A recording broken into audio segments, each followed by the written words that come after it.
खऱ्या अर्थानं आज जर या ठिकाणी आपण बघितलं तर यांच्याजवळ सांगण्याकरता काहीच नाही. हे काहीच सांगू शकत नाही. हे या ठिकाणी कुठल्याही प्रकारे विकासावर बोलत नाहीत. मी तर 4 वेळा सांगितलं, 4 वेळा की विकासावरचं यांचं भाषण दाखवा आणि 1000 रुपये मिळवा. माझे 1000 रुपये अजून खिशातच आहेत, ते जातच नाहीत. त्यामुळे आज मी ठरवलं की आता 1000 रुपये नाही, ते जर विकासावर बोलले मी 2000 रुपये या ठिकाणी देणार आहे. मी माझा प्राइज मनी जो आहे आता 2000 रुपयाला नेलेला आहे. पण बंधू भगिनींनो, या निमित्ताने मी एवढंच सांगू इच्छितो, आम्हाला सांगण्यासारखं दाखवण्यासारखं या ठिकाणी आहे. खऱ्या अर्थानं मुंबईमध्ये आपण जे केलेलं परिवर्तन आहे ते आपण सगळ्यांनी बघितलेलं आहे. मुंबईचा चेहरा मोहरा आपण बदलतो. ज्या प्रकारे या ठिकाणी गेल्या 10 वर्षामध्ये 7.5 वर्ष आपलं राज्य, त्या राज्यामध्ये आपण जे परिवर्तन केलं माननीय मोदीजींच्या नेतृत्वात या देशामध्ये आणि महाराष्ट्रामध्ये महायुतीचं सरकार आल्यानंतर ज्या प्रकारे मुंबईचा चेहरा आपण बदलला, आता देशभरातनं लोक या मुंबईमध्ये येतात आणि सांगतात हो आम्हाला बदललेली मुंबई पाहायला मिळते. अनेक लोक आश्चर्याने तोंडात बोटं घालतात, इतक्या कमी वेळामध्ये एवढं मोठं ट्रान्सफॉर्मेशन कसं होऊ शकतं. बंधू भगिनींनो, आम्ही केवळ इन्फ्रास्ट्रक्चर करणारे लोक नाही आहोत, लोकांच्या समस्या समजणारे लोक आहोत.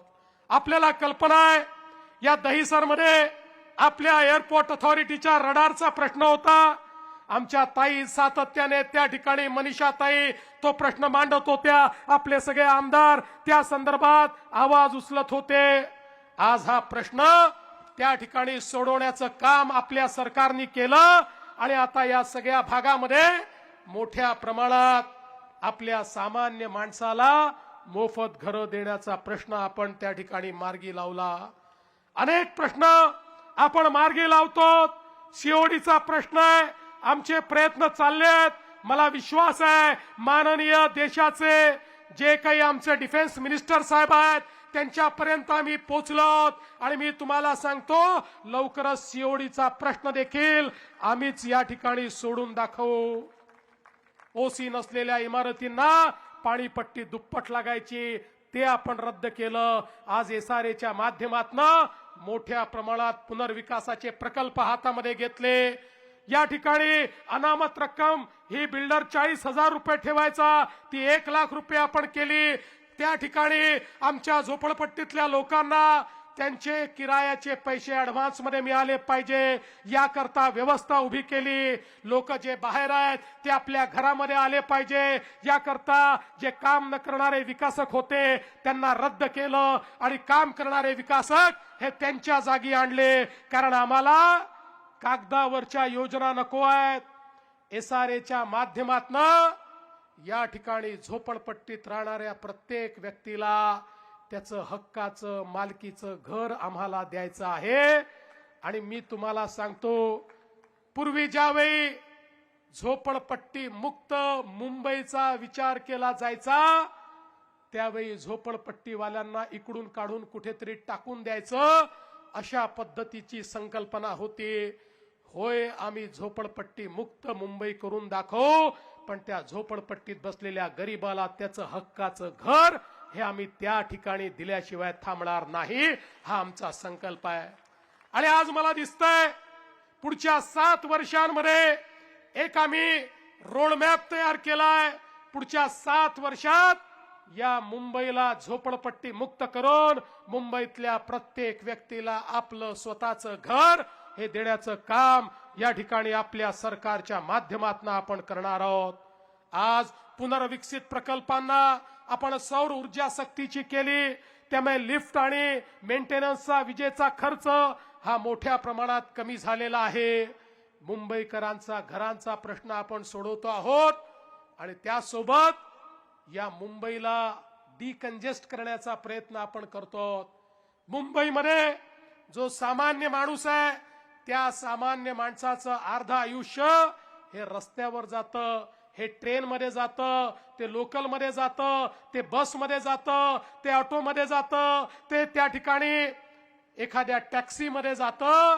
त्याचं अर्ध आयुष्य हे रस्त्यावरनं किंवा ट्रेनमधनं ट्रॅव्हल करता करता त्या ठिकाणी संपतं. आपल्या जीवनातले महत्वाचे क्षण जे आपल्या आप्त स्वकीयांसोबत त्याला घालवायचे असतात ते घालवायला देखील त्यांना वेळ मिळत नाही. आणि म्हणून आपण ज्या प्रकारचे प्रकल्प हातामध्ये घेतले, आज तुम्ही बघा आपल्या मुंबईची 60% ट्रॅफिक ही या वेस्टर्न एक्सप्रेसवे वरनं जाते. वेस्टर्न एक्सप्रेसवे ही मुंबईची एक प्रकारे लाईफ लाईन आहे. 60% ट्रॅफिक याच्यावरनं जाते. आणि आपल्याला माहिती आहे संध्याकाळच्या वेळी वेस्टर्न एक्सप्रेसवेची काय अवस्था होते, लोकांना कशा पद्धतीनं त्या ठिकाणी अनेक वेळा छोटासा ऍक्सिडेंट झाला तर 2-2 तास थांबावं लागतं. आणि म्हणून हा वेस्टर्न एक्सप्रेसवे डिकंजेस्ट करण्याकरता आपण कोस्टल रोडचं काम तर केलं, आता बांद्र्यापासून वर्सोव्याचं काम चाललेलं आहे. वर्सोव्यापर्यंत जाताना 4 ठिकाणी तो आपण जोडणार आहोत. वर्सोव्यापासून आता दहिसर पर्यंतचं काम कोस्टल रोडचं सुरू केलेलं आहे. दहिसर पासून भाईंदरचं कोस्टल रोडचं काम चालू केलेलं आहे. म्हणजे काय, आता वेस्टर्न एक्सप्रेसवेला पूर्ण पॅरलल अशा प्रकारचा कोस्टल रोड हा भाईंदर पर्यंत आम्ही नेतो आहोत. म्हणजे वेस्टर्न एक्सप्रेसवेवर कुठलाही ट्रॅफिक त्या ठिकाणी थांबणार नाही अशा प्रकारची व्यवस्था केली आहे. आणि हे कुठलेही कामं कागदावर नाहीत, प्रत्यक्षात कामं सुरू झालेले आहेत. त्या ठिकाणी मोठ्या प्रमाणात सगळ्या परमिशन घेऊन आता कामाची सुरुवात केली आहे. आणि आमचा प्रयत्न आहे 2028 सालापर्यंत वेस्टर्न एक्सप्रेसवेला संपूर्ण पॅरलल असा कोस्टल रोड हा भाईंदर पर्यंत आम्ही त्या ठिकाणी नेऊन दाखवू. आणि त्याच्या पुढेही नेणार आहोत आम्ही, भाईंदर पासून विरार पर्यंत नेणार आहोत. आणि एवढंच नाही तर या वेस्टर्न एक्सप्रेसवेला एक पॅरलल असा आपण डीपी रोड गोरेगाव आणि मागाटनेच्या मध्ये तयार करतो. पुढच्या 2 वर्षामध्ये त्याचंही काम आपण पूर्ण करून दाखवू. मी माझ्या वॉर रूम मध्ये घेतलेले सगळे प्रोजेक्ट्स आहेत रेकॉर्ड स्पीड मध्ये, कारण मुंबईतल्या या प्रोजेक्ट्स करता सर्वोच्च न्यायालयातनं परवानगी घ्यावी लागते. सर्वोच्च न्यायालयातने काही प्रतिबंध टाकलेले आहेत. मला सांगताना आनंद वाटतो या प्रत्येक प्रोजेक्टची या ठिकाणी गेल्या 6 महिन्यामध्ये आम्ही पाठपुरावा करून सर्वोच्च न्यायालयाची परवानगी मिळवलेली आहे. आता इथे कुठेही थांबण्याचं कारण नाही आहे.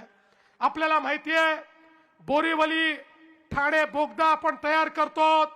बोरीवली आणि ठाण्याचा जो टनेल आहे हा एक प्रकारे अशा प्रकारचा टनेल आपण तयार करतो की ज्या माध्यमातनं 1.5-2 तास फिरून जे आपल्याला यावं लागत होतं आता 15 मिनिटांमध्ये ठाणे टू बोरीवली आणि बोरीवली टू ठाणे हे आपल्याला त्या ठिकाणी जाता येणार आहे.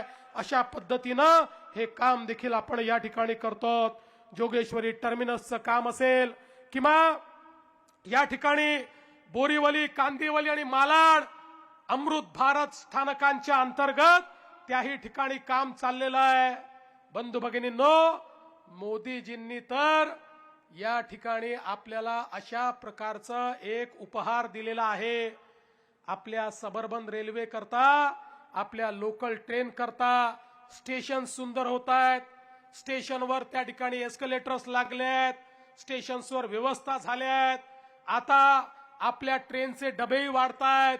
पण हे सगळं होत असताना आता पुढचा टप्पा काय आहे? काही लोक म्हणाले तुम्ही मेट्रो आणली, मेट्रोमध्ये सगळे एअर कंडिशननी जातात, स्वच्छ अशा प्रकारची मेट्रो असते. इथे मात्र आम्ही लटकून लटकून जातो, रोज लोक मरतात. काही सबर्बन रेल्वेकडे तुमची नजर आहे की नाही? मला त्यांना सांगायचं आहे मोदीजींच्या नेतृत्वात निर्णय झालाय आणि आता टप्प्याटप्प्याने सबर्बन रेल्वेच्या सगळ्या ट्रेन या बंद दरवाजा सहित एसी ट्रेन होणार आहे. पण टाळ्या याच्यावर वाजवू नका, टाळ्या पुढे वाजवा. या एसी ट्रेन झाल्या तरी सेकंड क्लासचं तिकीट नॉन एसीचं जे आहे तेवढंच राहणार आहे. ते तिकीट न वाढवता मुंबईकरांना आपण ह्या ट्रेन देणार आहोत. मित्रांनो, आम्ही जे सांगतो ते करतो. मी 2017च्या निवडणुकीमध्ये जेव्हा म्हणायचो लोकशाही मराठी ऐका, पहा, जागरूक रहा.